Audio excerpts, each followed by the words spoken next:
if you're a mom with PSC and you have this uncertainty, how does that affect your parenting? I think I'm way more of a permissive mom than I thought I was going to be, because there are these moments where I'm like, well, I don't know if I'm going to be around, so sure, I will read you one more story.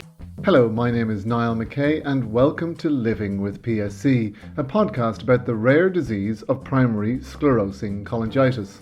Now, PSC causes the bile ducts inside and outside the liver to become scarred, narrowed and eventually blocked, and leads to liver cirrhosis. In this podcast, we aim to dispel some of the myths about the disease. So today I'm speaking to Monika Aldarondo, who has a wonderful podcast called PSC Mommy, which is about the experience of motherhood and having the disease of primary sclerosing cholangitis. Monika, would you like to tell us a little bit about yourself? Sure. Hello. Thank you for having me. I am, as you mentioned, a PSCer. I was diagnosed in 2009 with PSC and colitis. I have had the pleasure, might you say, of being seen at many of the medical facilities in our country. I started off my care in Boston at the awesome Brigham and Women's. Have been to Mayo Rochester, Mayo in Jacksonville, where I was transplanted in 2017. And now I am here in California at UCSF. And I've also been seen at CPMC, California Pacific. I, as you mentioned, have a podcast called PSC Mommy, and that's MAMI, because I really was kind of thrown into the world of questions. I was diagnosed when I was in my 20s, of what it meant to start a family. That was my major question when I went to my first conference was, can I have kids? I always wanted to be a mom, and that was a huge question for me. And after I'd kind of gone through my journey, I realized that this was an area that there was really so little information out there. So just started collecting stories, because that's where the information is, I felt, with the patients. So that is what my blog is about. Monika, can you tell us just a little bit about how you got diagnosed and why you got diagnosed? I started with irrational itching. So I was literally waking up in the morning and I would have bruises from scratching at night, and I had no idea why. And I went to several doctors. Finally, a dermatologist took pity on me and, gave me the same routine. It's dry skin, take cold showers, which is not fun in January in Boston. And then she said, just in case, let me run some blood tests. And that's when I got the call. She was like, you know what, you need to actually go see your doctor. Your liver numbers are way up. So it started with that's kind of how they ended up finding it. It took a while to diagnose, not until the UC symptoms presented and they sort of were like, we think this is what it is. And it took about a year and lots of testing, as many people have experienced. And they finally gave me kind of a we think it's PSC. Let's see how it progresses. And it did. It progressed. So they eventually were certain of that diagnosis and kind of kept an eye on me from that perspective. And that's quite a quick from diagnosis to transplant. It normally takes a bit longer than that. Was there any particular reasons? Correct. It was, I guess it would be 8 years. They had told me initially that they had caught it early, and they hoped, in the knowledge that they had at the time, that they put me on Urso. They hoped that it would slow it down, if you may, but not too long after started using words like aggressive. So I guess I was just one of those folks who got that kind of PSC that really takes its course rather quickly. There is lots of questions when you get PSC. Yeah, I mean, I think for me, there was a lot of denial for a while. About 5 years in, when it was clear that it was my case was pretty aggressive. I literally wrote a bucket list and started actively working towards the ones that I could cross off. And we decided for the first time at that point to go to the PSC Partners Conference. At that year, it was in Denver. I'd sort of avoided until now. I was like, oh, I don't know if I want to, I guess, admit to this at that level. And I tell the story of going to that conference, and I cried to put on my name tag. And to put on that name tag kind of felt like a claiming of something I really, really didn't want. I didn't want to be part of this PSC community, and I hadn't yet learned how awesome everyone is within this community. And at that point, I was just really scared.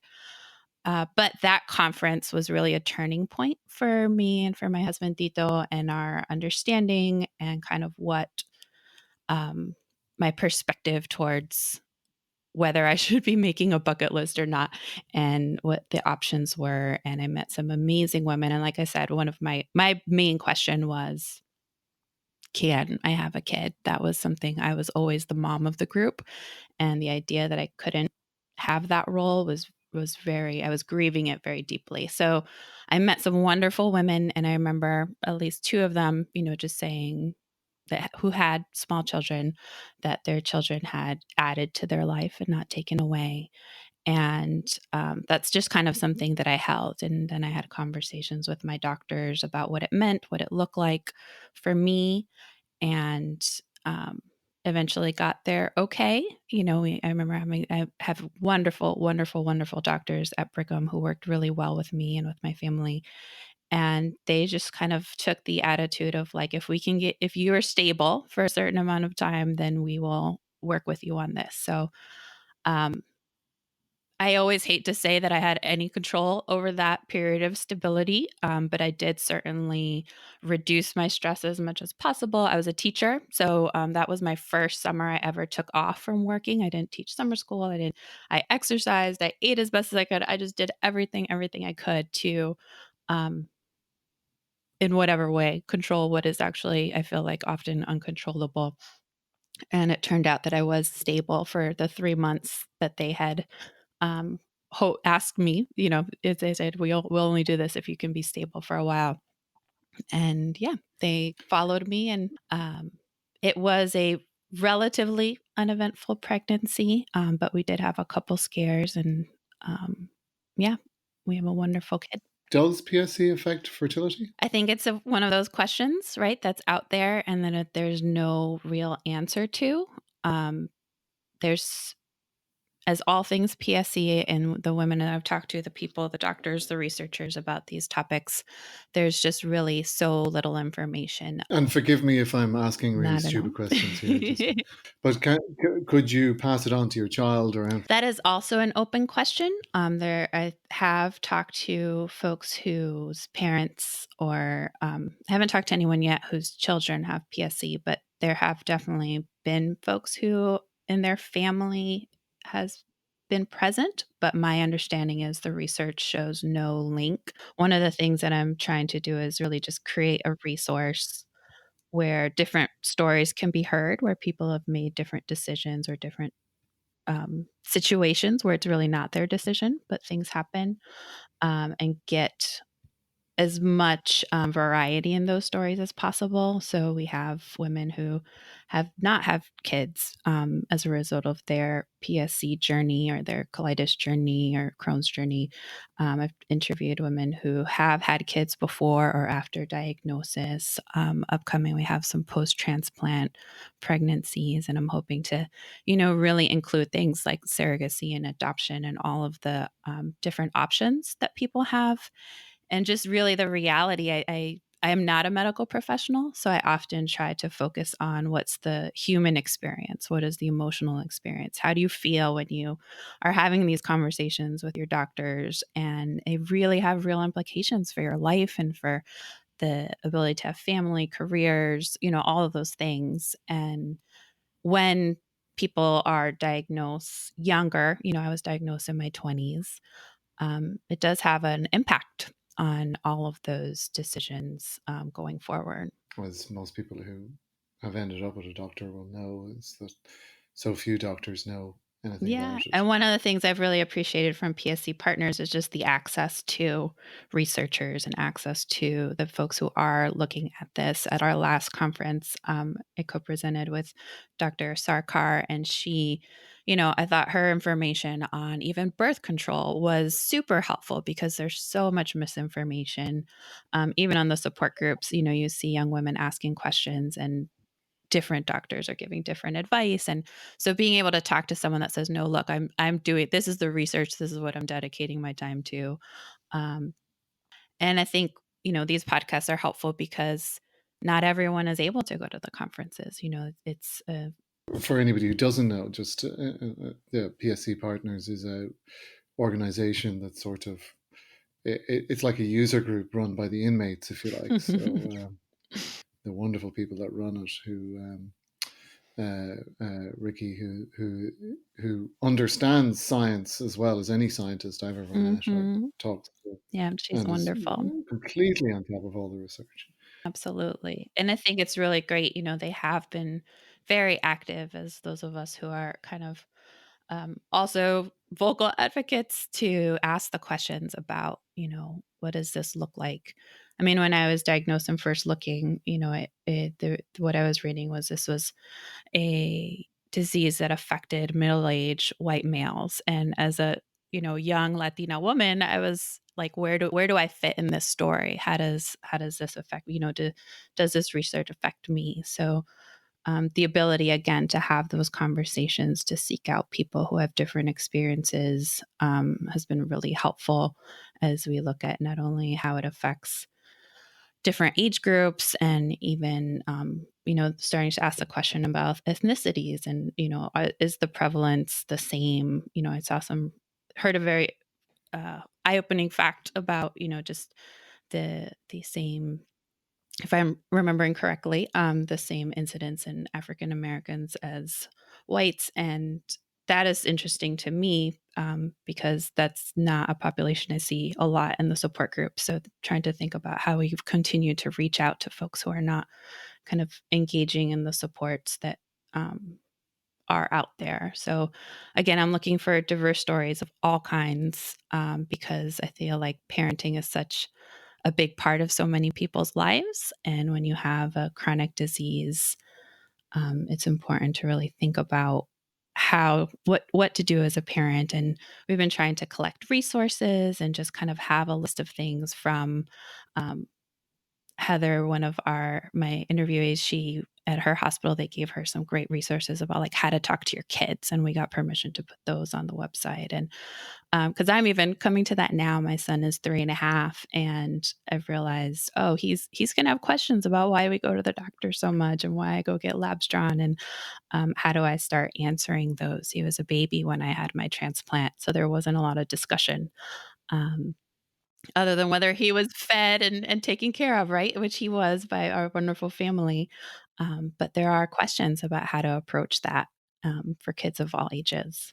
Well, it's hard enough to explain to adults, let alone children. Exactly. One of the things, of course, is that the difference between living with a chronic illness and a critical Mhm. illness, what does that mean? Exactly. And as you've had on the podcast before, someone speaking to the uncertainty of it, I think for me in my work, really thinking about, if you're a mom with PSC and you have this uncertainty, how does that affect your parenting? Right? How does that, I think, Of um, course. I'm way more of a permissive mom than I thought I was going to be, because there are these moments where I'm like, well, I don't know if I'm going to be around. So sure, I will read you one more story. Or, like I just have these moments where I kind of look at them and I'm like, I'm going to enjoy this moment and I'm going to take it. And if you want me to hold you till you fall asleep, I'm going to do that. And would that be different if I didn't have PSC? Would I be stricter? I always thought I'd be stricter. um, You were transplanted. When did you say, was it 2017? 2017. Yeah. So a little over 2 years ago. I see. And do you want to tell us where you are now with the Well, illness? currently, there's a suspicion that my PSC has returned, in my recent appointments. That has been kind of questioned a little bit, but it was interesting to me how the strong potential of that, if it is that or not, kind of re-engaged all those feelings, all that uncertainty, all the urgency. So, um, yeah, there's this urgency for living when you've gone through the things, at least for my particular story, I feel like, because again, I had a fairly aggressive form and kind of, I do not think I would be here right now if I hadn't had my transplant. I was at that stage where I was just really feeling very crappy. Um, so there is this urgency that comes back when it's like, oh, wait. we could be doing this again. And there's a intensity to thinking about my life as a parent and what my child needs, um, that I feel like you can't really fake. When I was feeling good after my transplant and feeling strong, and I've been training for a half marathon, and I was really in sort of getting back to quote unquote normal life. I felt a little bit of that urgency had gone away. The bucket list was not front of mind, and all of a sudden, all that has come back. Yeah, because you have to take stock of where you are right now, right? Uh, Absolutely. And I think for me, one of my least favorite sayings is when people are like, well, anybody can get hit by a bus. And I've done a lot of reflecting on that saying over the years because I've heard it quite a few times and it just irks me. I think we've kind of come to this place of like, there's a difference when you can kind of see the bus in your rearview mirror that's probably going to get you. It's not this maybe random rare thing that happens. It's sort of, nope, this is the bus that's coming after you.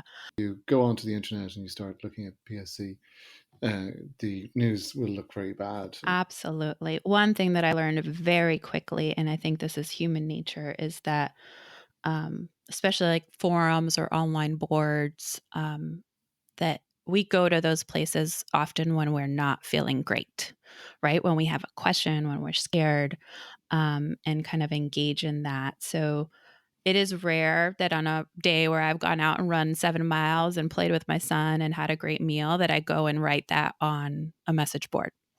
But if I have a question about, something that feels off or wrong, then I might go there. So one of the things I always try to keep in mind and is that there are a lot of people with PSC out there living great lives and doing the things and fulfilling their dreams and or just living regular old lives. You don't even have to be, I think there's this pressure sometimes, especially post transplant, to be extraordinary. I'm super grateful for my gift and I'm super grateful to be here with my family. Um, but I think I've allowed myself permission to just live life without having to now do extraordinary stuff. Um, Well, life is extraordinary. yeah, exactly. I think that perspective is helpful. And I also allow myself to grieve. I think it's really important to not shut down those hard days and those hard things. And um, Yeah. yeah, I think that's part of the podcast and my work in creating a community of young women and supporting them is that sometimes you can feel a little cuckoo, that your friends are out doing things that feel hard to you and having a place where you can say, you know, this sucks. Or stronger language, but having that place I think is also really healthy to balance that with the gratitude and the living and all that is that sometimes you can just kind of grieve. As you were saying earlier, I don't have to improve. I don't have to be better or extraordinary or anything. I just have to be. I always joke that PSC has taught me forced zen. I was a very intense, I still am. I'm still pretty intense, but kind of ambitious type A, super stressed.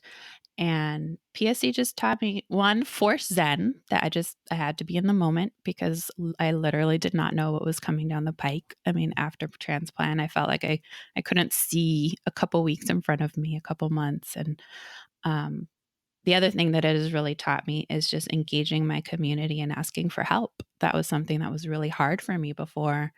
And especially when you have a 20-month-old, when you have a transplant, you need a lot of help.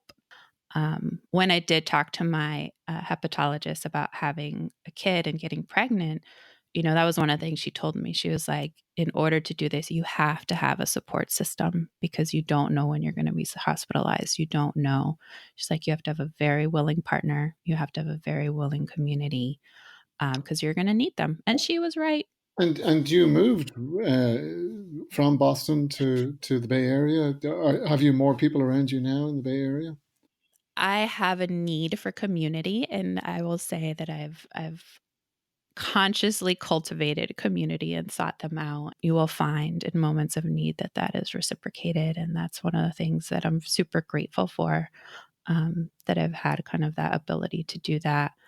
Um, and another thing that I talk about when I mentor is one of the first things I did when I got here after transplant was find a therapist. And at that point, I didn't feel like I was in crisis. I think often we don't seek out professional help in that regard until we're in crisis. But I knew that I wanted to develop a relationship with somebody. So when things got hard, she could give me perspective. And that's been super helpful and something that I always recommend, because someone who knows you can then remind you of who you are sometimes or what you need, in those moments of crisis. So in the times where I've had health hiccups or I've had things that have come up in the last couple weeks, as this question of recurrent PSC has come up, I have been so grateful to have had that relationship that now has been about a year and a half. So that's another thing I really recommend and have talked to a lot of people about in the work I do supporting other PSCers. And have you had a reoccurrence of symptoms, or how has it come up? It came up through lab tests, so that was kind of the first thing, and yeah, which I think is for me is a tough thing because more than once I've had these moments where I'm feeling great and I go to get tests done of one kind or the other, and you hear back like, nope, nope, you're actually not as great as you thought right now. Which I think is something to really work through emotionally and just kind of feel like, okay, like this is, how do you cultivate trust with your body when those things happen? And that's been something. I am an artist. I was an art teacher for a long time. And as I try to process my experience through my art and through writing, that's kind of one of the things I've reflected a lot on lately is just kind of our bodies and our relationship to our bodies. Around that, since we're always so focused on it getting better all the time, or being able to cope, you know, how does one live with chronic illness? That's a great question. One of the things I've had to let go of is the word should, right? And that's very freeing when you can do that, right? I should be doing this or that, or just sort of being where I'm at. I mean, again, I'm pretty driven and goal oriented, so I'm always kind of pushing that. But I also I think, try to cultivate compassion. I am very open, obviously evidenced by me speaking to you, about my um, journey with PSC, and I think that's actually really helpful, because I've learned that when I am vulnerable and share my story with people, often I get their stories back, and just really understand that you're not alone. And planning, I still struggle with that. I've been working on that. I think I'd had a breakthrough at my 2-year anniversary of looking forward and making plans for future. That's still hard for me. Um, I had signed up for a marathon in 10 months, and I was super proud of myself and was just kind of like reflecting on like, okay, I'm making a plan for 10 months from now. And, then I have this possible question come up that kind of rocked that confidence. But thinking about how do you balance the present, right? Being in the present with creating plans for the future and making decisions about your future. Um, I think that's part of it. I try not to get too caught up in trying to control um, my body through like diet and stuff like that. But I try to be thoughtful about it. But I've also there's so much conflicting information. I know you've had some great folks here on the podcast that I've listened to, and trying to figure out what's best for my body has been an interesting journey. And um, I try to stay away from the cliches of like live every moment. I think you get to be where you are. And sometimes, like it was for me recently, there are days where you're just really mad and you're really grieving. And I allowed myself to share that with my community. And I use Caring Bridge I love that site. It's a great resource if anyone doesn't know about it, for having a health journal where the site is protected, your information is protected, and it's password protected. It's not doesn't show up on Google or any of the search engines. Is there anything I didn't ask that I should have asked, or anything you'd like to add? I think, again, my area of focus that I've been talking to has really been young women and women with young families. And I think I should always want to tell people, like, it's okay to be scared.